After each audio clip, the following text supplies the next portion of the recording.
ารมณ์ฝนตกพากันนอนยืนจันสั่นหนาวอยู่จักไอ้เนาะโอ้พื้นกับหลายสั้นนี่เนาะสบายดีล่ะเออซื้อได้ไหนก็เจ้าน่ะหึนางต้นเออน้องต้นเนาะอายุจักปีแหละ11 ปีเขาโรงเรียนตรงอย่างนี้บ่ห้องประซองเรียนในบ้านนี่บ่โอ้มื้อนี้วันอาทิตย์เนาะได้เฮือนเจ้าบ่เพื่อนไม่ทเฮือนแม่เฒ่าโอ้เจ้ามาอยู่นำแม่เฒ่าพ่อแม่เด้ซะำเนี่ยไปเฮ็ดเรียกแม่ไปเฮ็ดเวียกอยู่ไทยเห็นบ่โอ้แม่ไปเฮ็ดเวียกพ่อได้ซะพ่อบ่ได้ไปกันบ่พ่อไปไหนพอปะกัน พ่อปะกันกับแม่แล้วเลิกกันแล้วเนาะแล้วบัดนี้ล่ะแม่ไปเฮ็ดงานอยู่ไทยแล้วบัดนี้มีแต่เจ้าน่ะมาอยู่นำพ่อตู้แม่ตู้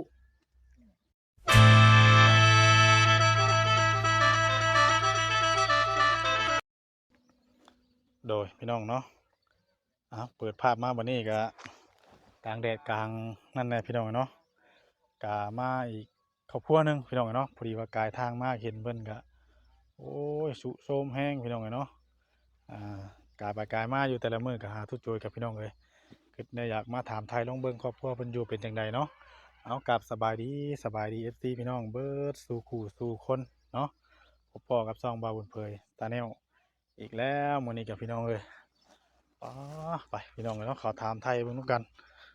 ชื่อเสียงเรียงนามเพิ่นว่าจังไดพึกแท้ยามฟ้ายามฝนไปนอนอยู่จังไดอันนี้อ่าอารมณ์ฝนตกพากันนอนยืนจันสั่นหนาวอยู่จักไอ้เนาะโอ้พื้นกับหลายสั้นนี่เนาะสบายดีล่ะเออซื้อได้ไหนก็เจ้าน่ะซื้อนายต้น หึ นายต้นนางต้นเออน้องต้นเนาะอายุจักปีแหละ11 11 ปี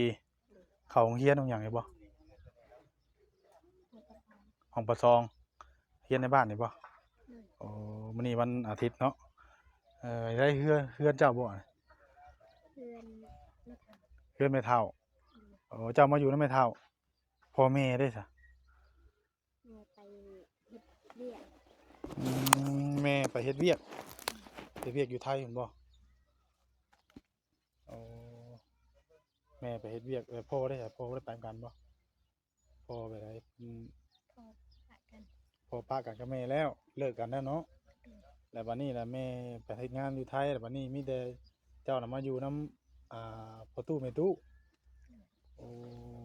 โดย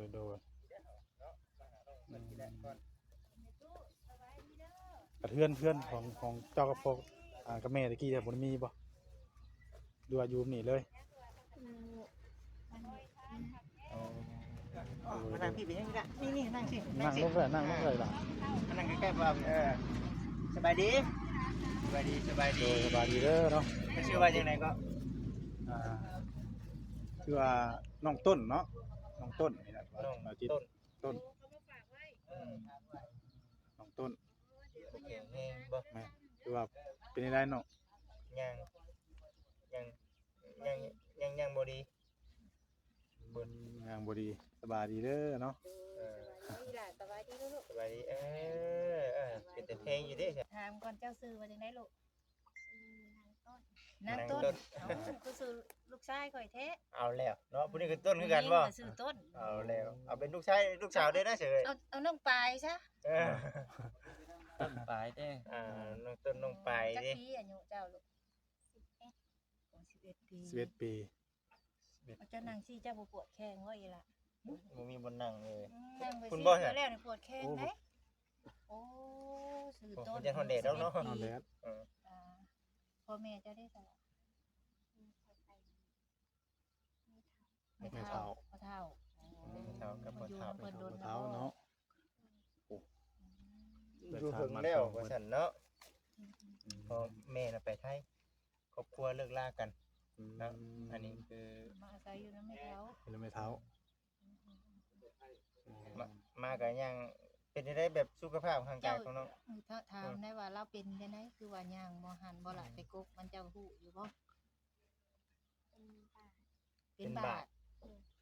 ต้องหาแนวมาให้น้องเพิ่นนั่งเด้ไม่ตู้ คนใหม่บ่ บ่มีสาดบ่มีตู้ สาด โดย เนาะ ให้ร้าน เครียดบ้านเฮาเอิ้นเกียน ที่เกียนเรียนบ่ เกียนเดีย อ๋อ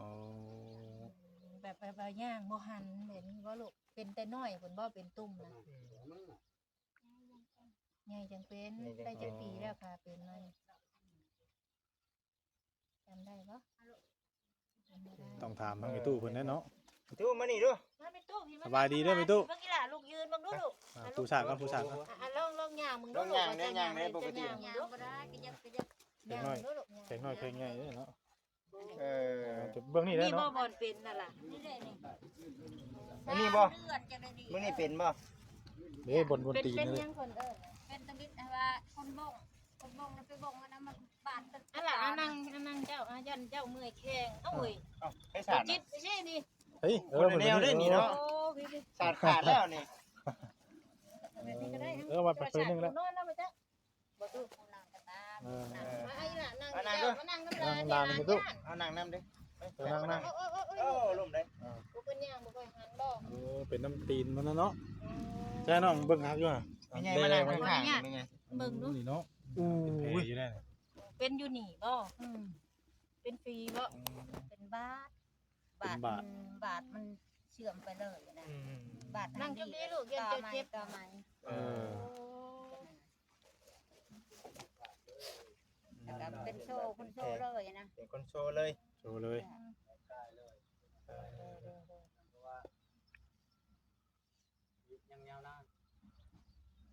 นี่มันจะเป็นคือแม่เถานี่ ไม่ แม่ เท่า เถานี่ก็เป็นบาด เจ้าเลย จ้ะ เออ มัน3 ปี 4 ปียังดีๆจังเป็นบาดยังนั้นพี่จัก มีหลานผู้เดียวนี่บ่อยู่นำน่ะ จ้ะ โอ้ บ่ได้อยู่น้ำแม่หันไปแล้วไปฝากเอาไว้นะแม่ อ๋อ แล้วคอยเป็นผู้เบิ่งให้มา เป็นผู้เบิ่ง เอา แม่น่ะไปหาเงิน ทุกอย่างนั่นแหละลูกเอ้ยมีจังอยู่ บ่พ่อแม่เพิ่นน่ะป้ากันแต่โดนบ่ ปะกัน2 ปี 3 ปีแล้ว โอ้2-3 ปีแล้ว วันนี้คือทั้งเจ้าอยู่กับอยู่สองเท้า จ้ะ อยู่2เท่า สองเท้ากันมึงนี่เนาะเฮือนซานก็ได้เป็น จะ จา ไม่ ก ได้ยิโลก ยามผ้าเนี่ยฝนนี่อยู่กันไล่อยู่บ่ ปุ๊บหันปุ๊บนี่เลย ปบหันปบนี่เจนั่นก็หัวเจนี่ก็หัวได้เนาะ จ้ะมันขะได้ เจ้าน่ะมีลูกจักคน คอยชี้ โอ้มีลูก4คน ชี้ มี ค ครอบ น ครัว ก็ เบิดแล้ว เขาก็อยู่เพื่อนเขา เจ้าอยู่สองเขา คอยก็อยู่ช่องเขา แต่ว่าอีหลานนี่คือแม่ไปเฮ็ดงานอยู่ไทย งานอยู่ตะแคก ไปแค่ ทักแขกบ่ วันนี้ล่ะว่าเพิ่นอยากไปไทยแล้ว จักเลยเนาะ มันก็จ้าง านอยู่ไทย เฮ็ดงานยังแม่เพิ่นน่ะ จักเฮ็ดงานจ้างไปมาไม่ได้เงินได้ขับมีจ้ะ บ้านเฮาก็ จักปีอายุแม่เพิ่น ประมาณเช้านี่แหละ ชาว ประมาณเช้า ลูก11แม่เช้าได้ลูกไป10ปีบ่ บ่จงมนเช้าว่าแม่บ่อดนะประมาณเช้าว่าแม่บ่อดนะ แต่ว่าชาวที่สหาจักบ่30พุ่นจัก ลูกชาวปีมัน ปีชาติยังนั่น แม่ก็บ่จักคือกัน โย จักคือกันเนาะ เป็ดนะ คนชาวปีได้ลูก3คนว่าซั่น อ้ายเจ้าน่ะจักปีจ้ะลูกอ้ายเจ้าเป็นบ้าหรือบ่อ้ายเจ้าน่ะโอ้เพิ่นอยู่ไสซะอ้ายเจ้าโอ้ไปทางเมืองเทพแล้วโอ้แสดง เอา ว่า เมี ใหญ่ ยเลยได้ไปชูเมีย โอ้ไปสู่เมีย จนเอาเมียเนาะ ชู โอ้ เมีย แล้วอีหละนี่แหละมาอยู่นํเจ้าอันนี้เลยเป็นคนบ่แข็งแรง โอ้แม่นตีเพิ่นกินนี่เป็นบาทอยู่พี่น้อง เข้า เนาะ โรงเรียนอยู่บ่ล่ะเข้าห้องได้ลูก ปสอง สองมื้อนี้วันอาทิตย์เนาะ ใครแน่แต่น้องเพิ่นรู้จักความภาษาเฮาเนาะ เพิ่นเข้าโรงเรียนแล้วเพิ่นฮู้ภาษาเด้ แม่น อ่านได้ก็บ่ ยังบ่ได้ สิได้บ้านเฮา เ ใช้โรงเรียนอยู่ไสนี่ พูดอยู่เนาะพูด ไปนี่ได้ใช่ไหม มีเด้รถถีบเรารถถีบบ่ล่ะ ย่าง โอ้ย่าง ยังกระเช็คดีได้ เออ เอ้ยเนาะ ไกลเติบบ่จากนี่ไปโร พูด ง ก็ เรียน ใกล้ดอกพูดอยู่ทางไปนะชายพุ่นน่ะ เออ ย่างไปกับ กับหมู่บ่ลูกแม่นั่นอยู่เฮือนในตะกี้นะ อยู่ผู้อยู่บัดอันบัดตะอยู่เพื่อนเขาอยู่ผู้ ตะกี้น่ะอยู่เฮือนนำกันกับผัวกับเมียแล้วเลิกกันบัดนี้ เออ เลิกลากันไป แล้วก็ปะพัวแล้วก็ไป ป้าลูกไว้ให้ ปะลง แม่เลี้ยง ไว้ฝากไหวมาแล้วก็เอาคือเก่ามันมีมันอยู่ได้ดึงหน่อยถือบ่ได้ เดี๋ยวก็เฮาก็อิงตามที่ว่าทางสวัสดิ์เพิ่นแนะนำมาเนาะ ว่ามีเด็กนุ่งเด็กน้อย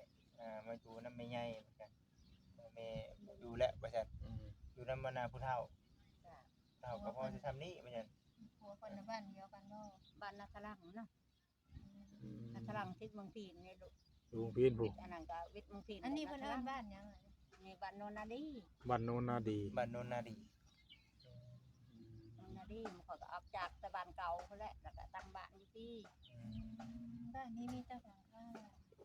ถ้าได้30 บาท 30ปลาย อันเฮือนเจ้าบ่นี่น่ะไปหาปืนก็ได้หลายแท้ เท่าชุกฉลอนี่ ใช่แล้วนี่บ่ เชื่อนี่เนาะ นี่รถไผสั่นคือชุกชะโลอ บ่เป็นครับ บ่เป็นครับ รถเจ้าบ่ เออ เฮ้ ครับ มีรถบ่เป็นครับเนาะ ขับตีนมันหล่นบ่ได้เด้นี่ ครับตัวหนึงเกือบอันหัวแตกเจ้าอันนั้นแล้ว โอ้ มันเฮ็ดหน้าไผเฮ็ดซะ เฮ็ดไม่รู้เรื่องเทื่อทาดนั่นแหละบาทหมดอันนี้ หน้า เป็นหยังบาท ดินอันนี้ดินของเจ้าว่าเจ้า บ่ดินเขาแน่ดินบ้ามันขอยทอดแต่นั่นนี่แหละ ทอตอนนี้เฮือนนี่ จ้ะกับอันนี้น้องชักอัน ข นี้ องซะ อั อั น นนี้ นี้อันหน้าก็หน้าของเจ้าบ่ทางหลัง นามาคอยชามให้ ถามให้ จักสอบ นั่ บ่ น เห็ ได้ นนะ เขาได้ข้าวเช้าป่ายหนึง สองเท่าเฮ็ดนั้นได้ข้าวซาปลาย ถ้าไปสอบเนาะ เอามากุ้มกินนะลูกเอ้ยชำนาญมาบานาเต็นบ้านได้จังเป็นดอกคันนาอยู่ดอกนี่บ่เป็นบ่มีปุ๋ยบ่ได้ใช้ปุ๋ย โดย เป็นธรรมชาติ เป็นจังได๋ดีล่ะคืออย่างนี้ว่าดีลูกในตู้ว่าลองถามแล้วเนาะบางทีแล้วว่าดี แล้วว่าดีอยู่เด้ ผมเว้าอยู่เนาะ สิถามน้องเพิ่นได้เนาะแต่ว่าอันนี้ตัวมันเกลียนเลี้ยเนาะลายไปทั้งตนทั้งตัวเลยเนาะ เดี๋ยวนี้ยังคัดอยู่บ่ล่ะ รู้สึกเจ็บอยู่บ่เจ็บบ่บ่ได้เจ็บเนาะแต่เฮาย่างน่ะมันแบบว่าเอ็นเนาะ เอ็นจอ เอ็นมันจองมันอย่างในย่าง เวลาย่างเนี่ยมันคัดบ่ล่ะ ขัดได้ มันคัดขี่รถถีบก็ได้ว่าขี่รถถีบ ปั่นได้อยู่บ่ รถไฟฉายรถถีบ แล้วที่กระทะมันชูงมันคุยบ่ได้เด้มันยกบ่ได้เด้ อ๋อ มัน สูง บ่ถึงอันนั้น ขี่บ่ได้ไปโรงเรียนก็ไปย่างไปเรื่องเรียนย่างมา เครื่องนักเรียนนี่มีนั่นอยู่บ่มีบ่ส่งเสือนักเรียนเสือขาวสิ้น ปึ้มซอเนาะ อันนั้นก็มันบ่คือนักเรียน เห็นไหมใช่ว่าบุคคลนักเรียน นั้นเห็นเขาหยิบให้ค่ะกินคอยต่ำลำเรือแหละให้ล้าน จะตำซิดบ่ ต่ำกิน ตามสิ้นเอง ขายบ่ ตามเอง ก็ให้เอ้น้องในผายเขาให้ต่ รับต ซิด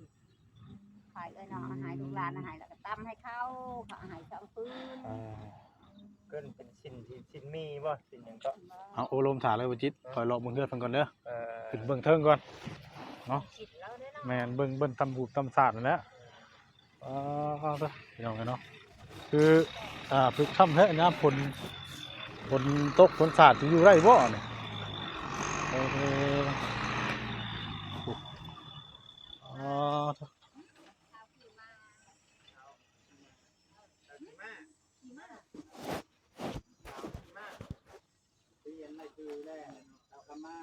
ตุ๊ขออนุญาตขึ้นเบิ่งกันเด้อขึ้นได้บ่อ๋อให้ขึ้นยินเสียงปากอยู่ในผู้ เรียนรายชื่อแล้ว อ๋อบุยันโลมบ่อันนี่สบายดีเด้อพ่อเด้อสบายดี สบาย โดยอ๋อบุยันโลมบ่กับค่ำคืนคันไหลขึ้นยังขึ้นน้อยแฮะนี่ บ่เป็นหยังดอก บ่เป็นหยังบ่ บ่เป็นโดด ลูกขอนั่งอย่าเบิ่งให้ยันตกเด้ เออ อ๋อยามเฮ้ยคือหมูแปลนจึงปึ้งอยู่นี่ เอามันบ่มี นั่งลงก่อนนั่งก่อน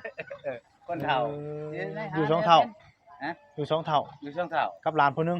ร้านผู้หนึงในเขามาพาไว้ซื้อข้าวหมากของเขาเอา เอ เขา อ มาพักว่าเอ้ยซื้อเขาบ่ แม่ ไป น่ะไปเฮ็ด เรียก งาน เฮ็ดงาน ไปรับจ้างอยู่ท่าแขก โอ้รับจ้างท่าแขก บ่แม่นไปไทยได้ไปท่าแขกได้ ท่าแขกเนาะ ท่าแขกนี่ อืมยังกระสอบจังซั่นน่ะ ไอ้ สอบเข้าโอ้บ่ตัวนี้ ตัวนี้เลยนะ กุ้มกินบ่แต่ละปี บ่ได้กุ้มเลย บ่กุ้มเนาะ บ่กุ้ม อ่าอยู่กัน2เท่าเฮ็ดให้หน้ากับ2เท่าแน่เนาะ เรื่อยๆไปนั่นน่ะ เอาเรือเทือถากมาแล้วอ่า เดี๋ยวนั้นก็เขาซอยเขาวิซอยพวกกันนั่นเขาเคยได้รู้เขาซอยเรื่องนั้นแล้วก็ยาเขานี่ ยังอันนี้เตียงอันนั้นหูบตำหูบอีก ตำลูกเออ หากินในนั้นมันเฒ่า บัดยามผ้าฝนลงมันบ่ คนก็ลี่น้ำมันนี่นะ เปียกเบิดบ่จักข้าวจักน้ำจักเครื่องจักหยังเปียกเบิดเลย เปียกเลย ตัว หน้าบ่ได้น้ำเฒ่าเลยเด้ พื้นไฟเลยเหรอมันได้อันนี้บ่มีไฟบ่นี่ บ่ได้ เอ้าบ่มีไฟได้อยู่ไปเลย มันก็อยู่ในไผนี่นะ เอาชื่ออันน่ะแสงอาทิตย์นี่บ่โอ้ ไผ ไฟอันนี้ นั่น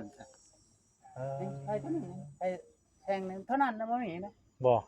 กันจะเอาไปฝากก็บ่มีเงิน น้ำในเด้ฉันน้ำมีชื่อจัง น้ำนี่มันก็เอาน้ำนั่นนี่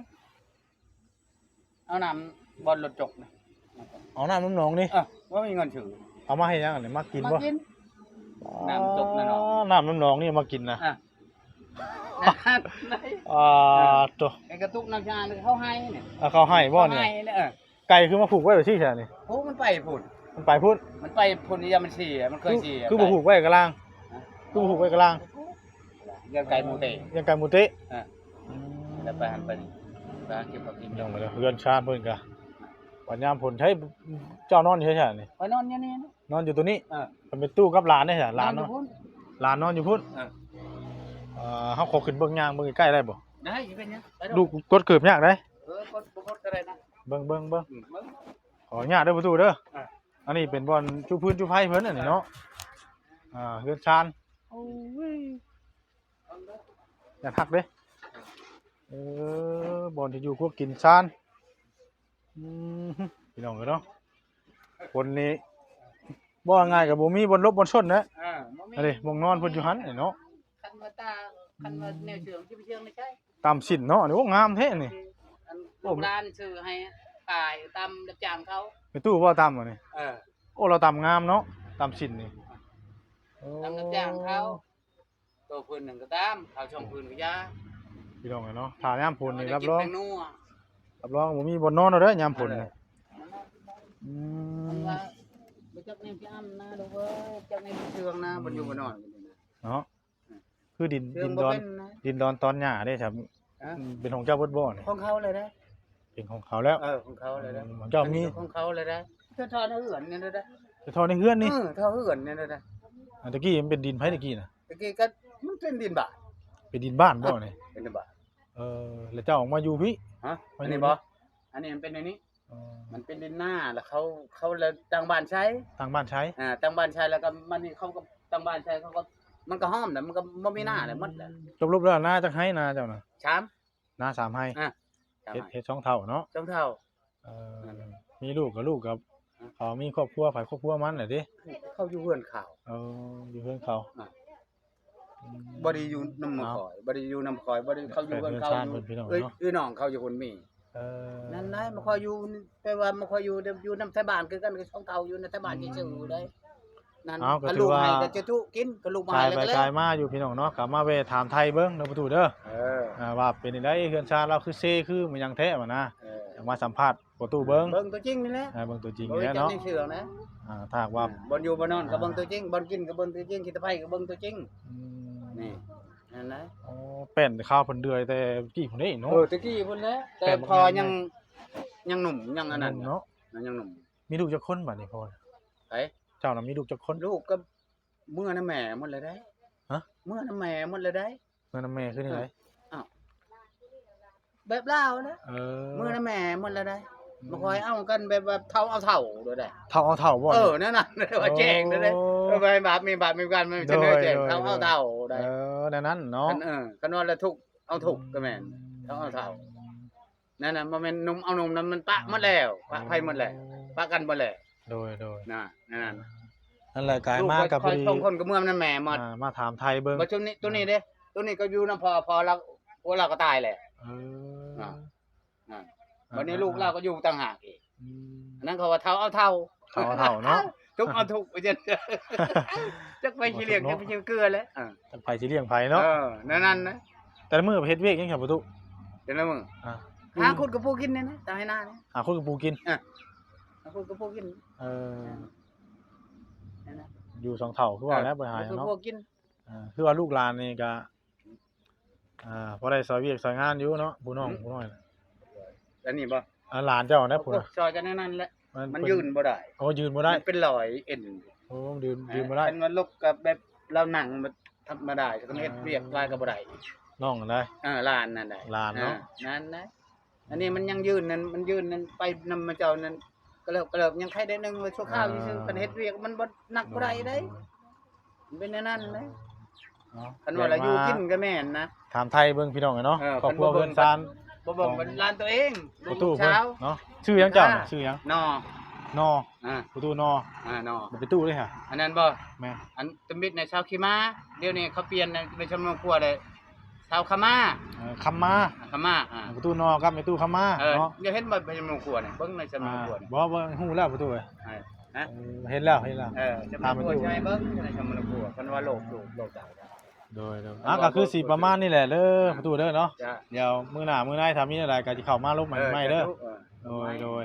ก็ถือว่าครอบครัวชาติเพิ่นก็ พูดเรียบร้อยแล้วบ่ เบิ่งแล้ว เป็นไงชำกระต่ายชนปลาไว้มันอยู่ได้ โอ้ดีๆนี่ ทุกกะลีได้เป็นธรรมดา บ่ย่านยามผ้ายามฝนนั่นแหละเนาะเอาโอเคขนาดนั้นประตูเด้อ จ้า อยู่ดีไม่แห้ง อยู่ดีแม่ง ถ้าว่ามีโอกาสก็สิเข้ามาหาใหม่เด้อ เจ้าก็อยู่ดีแม่ง โดย อยู่มันควันยืน มันคนเดินคือกัน ประชานั่นแหละ โอ้คันไหลแล้วนี่เนาะพื้นเต็มตารางพื้นนี่ ทุกไป3มื้อทุกตะลึง เดือนชานบ้านซองมันคือเห็นอะไรพี่น้องเนาะ รอนึงเพราะมันคนแข่งขาเนี่ย พี่น้องเนาะก็ถือว่าแล้วคลิปนี้ก็จะได้ขอตัวจบคลิปแล้วพี่น้องเนาะผิดพลาดประการใดก็กราบขอโทษขออภัย FC พี่น้องเบิดสุขุสุคนพี่น้องเนาะแต่ว่าดินนี่มันโมเมนต์ของเราแล้วว่าของคนอื่นเนี่ยเป็นมาตั้งมาคูณใช่แหละของเราแล้วมีแต่อยู่นี้พี่น้องเนาะอยู่ในเฮือนนี้ เขาได้ของเขามัน อันนี้ของเขาเนาะ เขาจะเลื่อนนี่โลด พี่น้องเนาะสำหรับคลิปนี้ก็ลาพี่น้องไปแล้วเนาะ เขาได้ ฝากคำว่าสบายดีเด้อพี่น้องสบายดี